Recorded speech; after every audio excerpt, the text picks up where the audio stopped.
Muito boa tarde, Nélio Moura. Muito obrigado por ter aceitado o nosso convite para participar neste freerunning especial.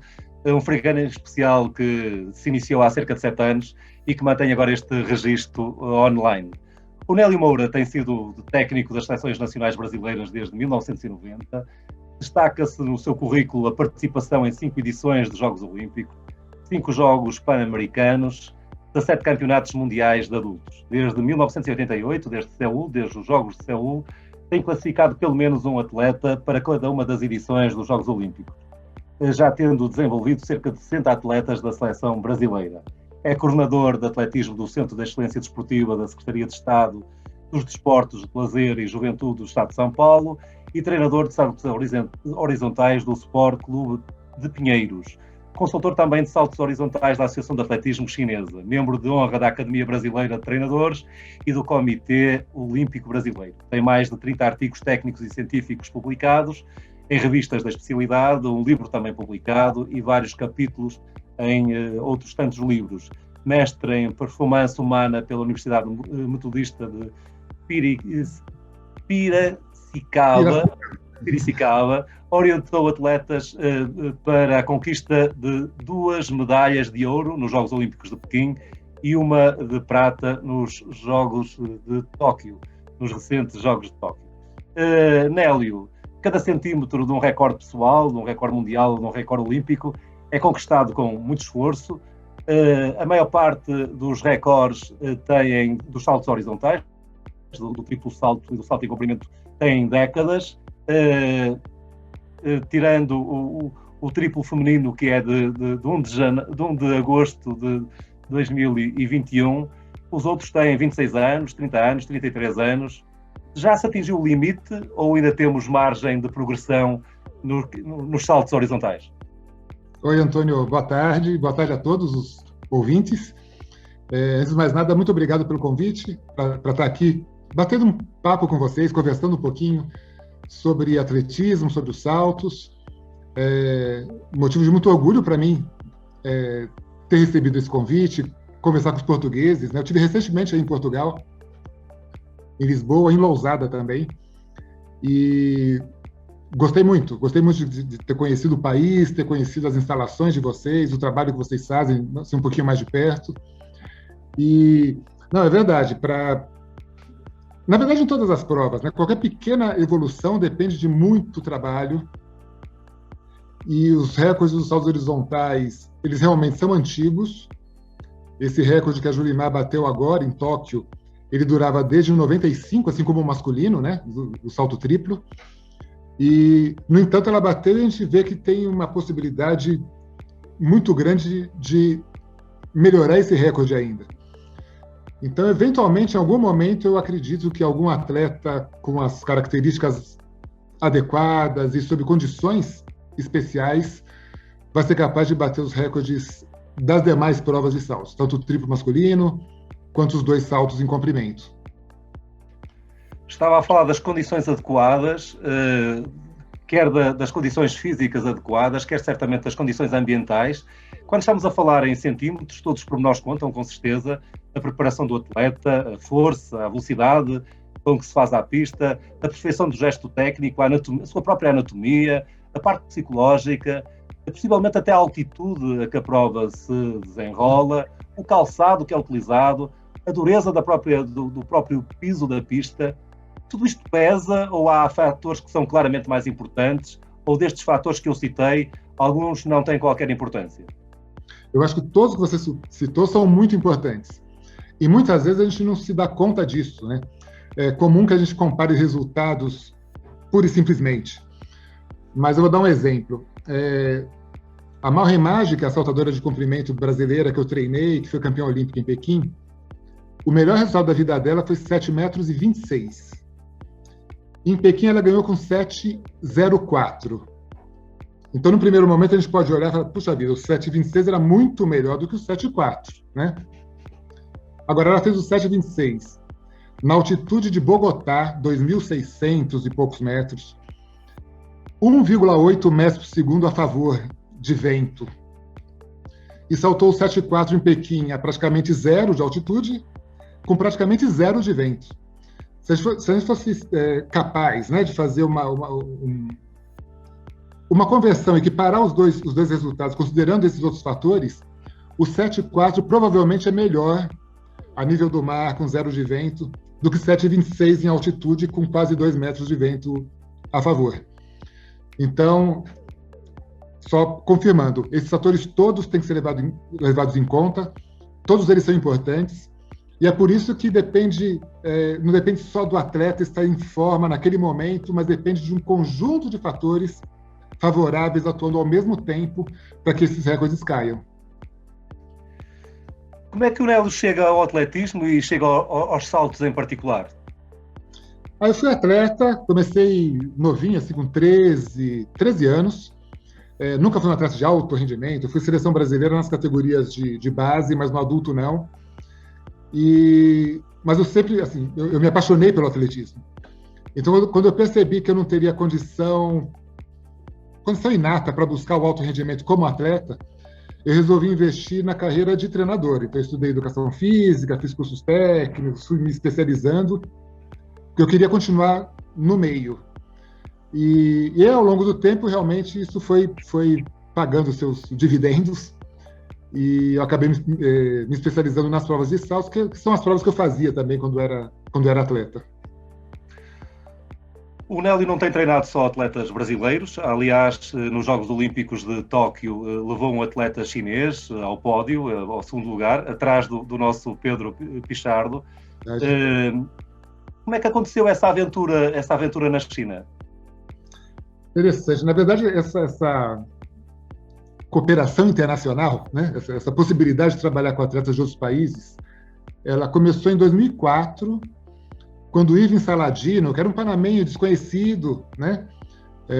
Talentoso, mas não tinha nenhum resultado especial ainda, veio para o Brasil treinar. Então, o presidente da Federação Panamenha conversou com o nosso presidente aqui da Confederação Brasileira, e como eu já tinha um grupo de saltadores de bom nível, eu posso conversar com o professor Nélio, ele pode se juntar ao grupo dele. E ele veio. E acho que a história do Saladino quase todo mundo conhece, né? Foi uma história assim, muito vitoriosa. Saltou 8,73, foi campeão do mundo, campeão olímpico, enfim. E com isso,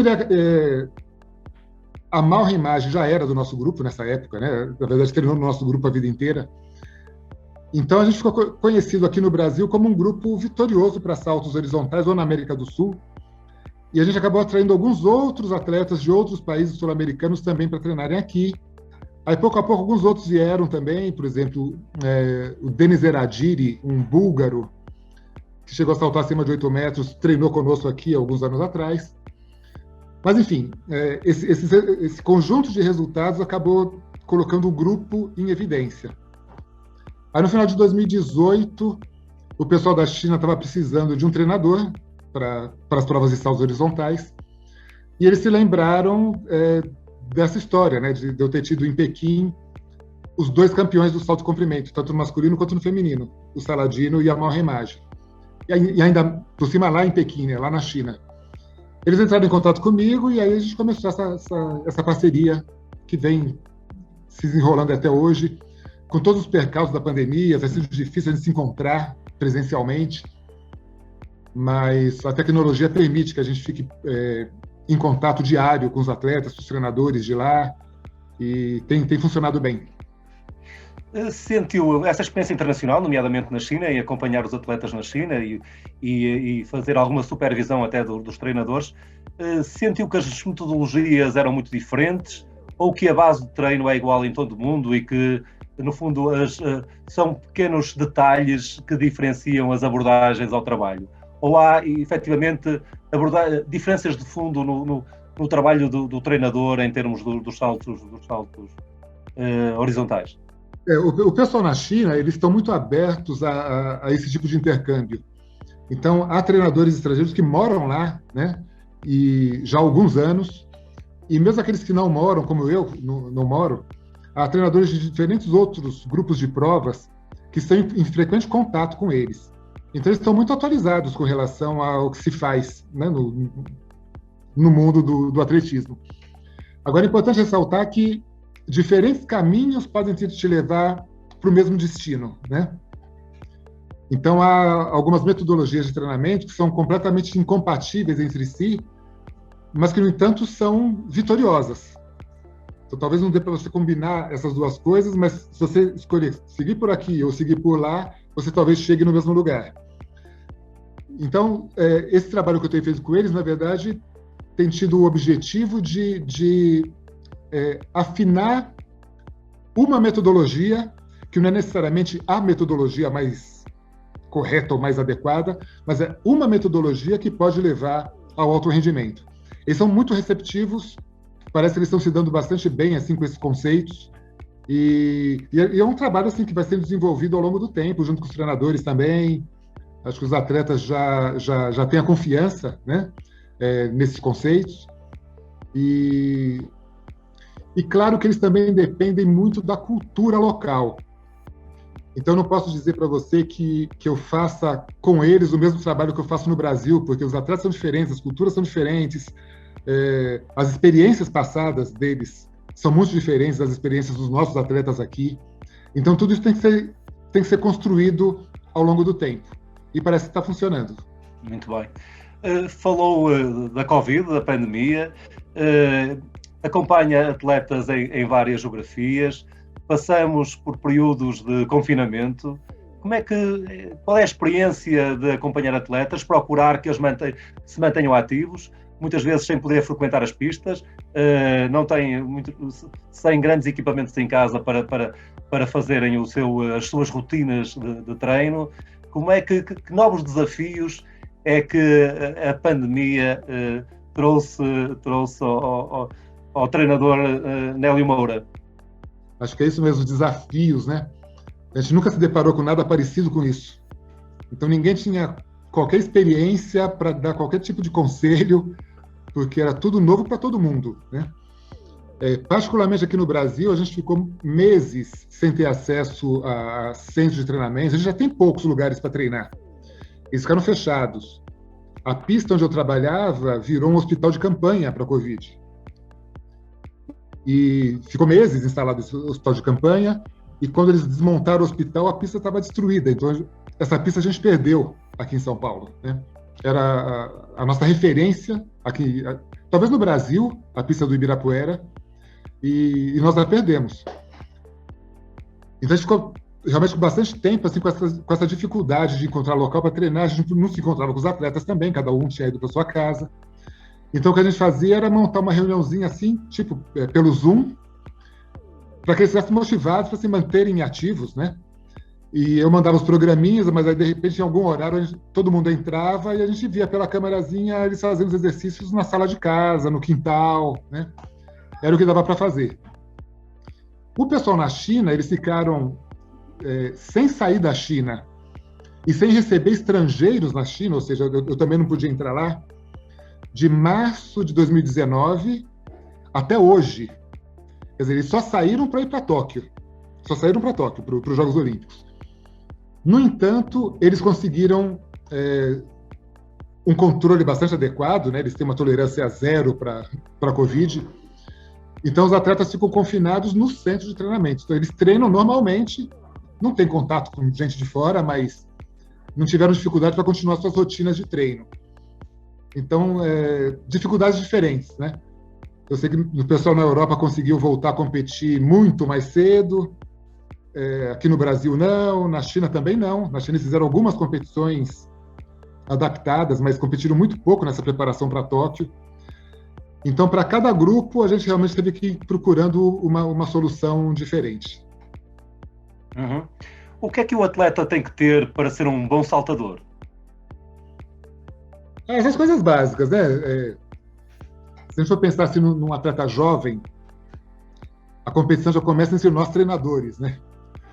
Então, o treinador de saltos busca o mesmo atleta que o treinador de velocidade, o treinador de barreiras, ou até um lançador de dado está procurando, ou de combinadas, né?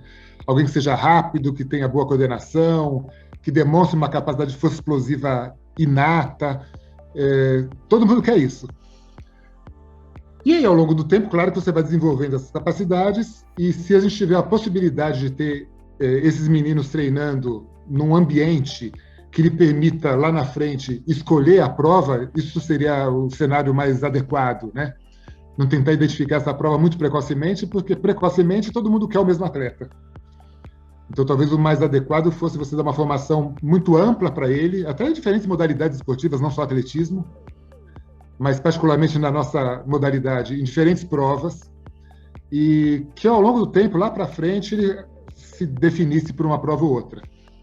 Mas as questões físicas e coordenativas, né, ou técnicas, são extremamente importantes, mas há outras também que são mais difíceis da gente avaliar, né?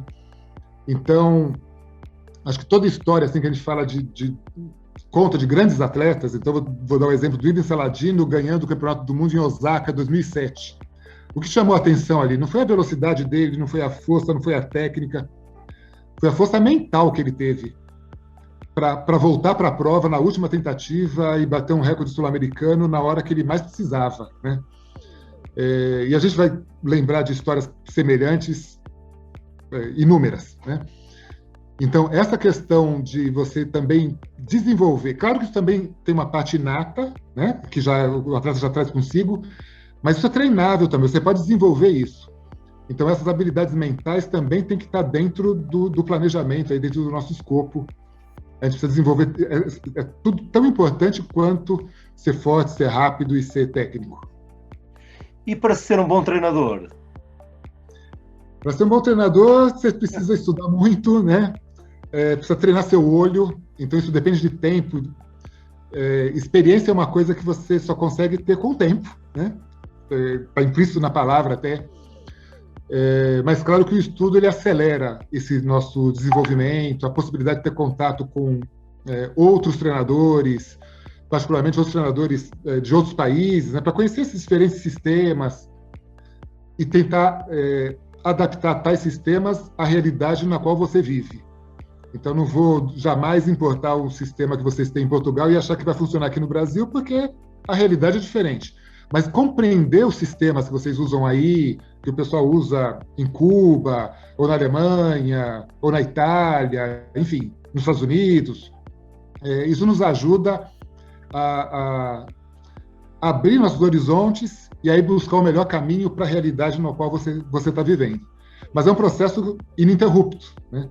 Acho que, da mesma maneira que o atleta busca melhorar até o último dia dele na pista, nem sempre consegue, claro, né? Há uma curva até biológica que talvez impeça isso, mas ele sempre tem alguma coisa que ele pode melhorar. O treinador é a mesma coisa. Eu costumo falar que demora muito tempo para um atleta chegar ao alto rendimento, e eu gosto de falar da lei dos 10 anos, embora não seja uma coisa muito rígida, né? Mas nos dá essa noção do longo prazo, né? Quer ser bom em alguma coisa, você precisa treinar 10 anos para isso. O treinador também. Ele precisa se envolver com a atividade diária de dar treino, de planejar, de fazer controle por bastante tempo, até que ele realmente tenha a mão para fazer isso. Portugal tem neste momento, ou nesta última década, resultados muito interessantes, tendo em consideração a dimensão do país, nos saltos horizontais, nomeadamente com a Neide Gomes, o Nelson Évora, a Patrícia Mamona, agora até atualmente com o naturalizado português Pedro Pichardo. Há 2, 3 décadas atrás teve resultados também fantásticos a nível do fundo e do meio fundo. Estou-me a lembrar da Rosa Mota, da Fernanda Ribeiro, do Carlos Lopes. Neste momento não tem esses resultados em termos de fundo e meio fundo, e muitas vezes diz-se que não tem estes resultados porque a base de recrutamento é cada vez menor. Isto é, o número de crianças, de jovens que se interessam por estas disciplinas de grande esforço, exigem uma grande resistência, exigem longas horas de treino e treino muito duro, não atraem as crianças, não atraem os jovens, e há outras modalidades, como por exemplo o futebol, em que há aqui um glamour e uma expectativa mesmo de carreira em termos financeiros muito mais compensadora. No Brasil sente-se a mesma dificuldade em termos de recrutamento das crianças e dos jovens para o atletismo, ou pelo facto de termos um país muito maior, este problema não se põe? Não, esse problema se nota aqui também. Acho, na verdade, um problema mundial, né?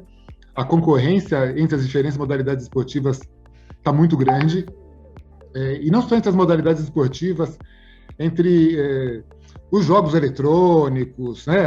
A criançada realmente parece estar migrando para outros interesses. E, particularmente no Brasil, a gente tem uma população muito grande, tem mais de 200 milhões de habitantes. No entanto, a gente tem uma quantidade de praticantes de atletismo muito pequena. Para 200 milhões de habitantes, nós temos 20 mil atletas filiados à Confederação Brasileira de Atletismo. É muito pouco, né? E a gente nota isso, sim, é uma discussão grande que a gente tem aqui no Brasil, dizendo que daqui a pouco a gente não vai ter atleta subindo para chegar no alto rendimento, porque a gente não tem base, né? Mas é um problema que a gente nota no mundo inteiro. Tem alguns lugares, eu vou dar de novo o exemplo da China, onde os sistemas são completamente diferentes, isso é possível de ser feito, né? Tem as escolas de esportes, alguma coisa assim, mas na maioria dos lugares a gente tem que fazer um grande esforço para atrair as crianças para a modalidade. Muito bem. O Nélio esteve recentemente em Portugal a dar formação na área em que trabalha, dos saltos horizontais. Certamente acompanha também aquilo que é o panorama do atletismo, nomeadamente dos saltos em Portugal. Como é que vê um país relativamente pequeno, com este conjunto tão grande de talentos e com resultados internacionais tão interessantes? É muito legal, né? Eu acompanho Portugal por motivos óbvios, né?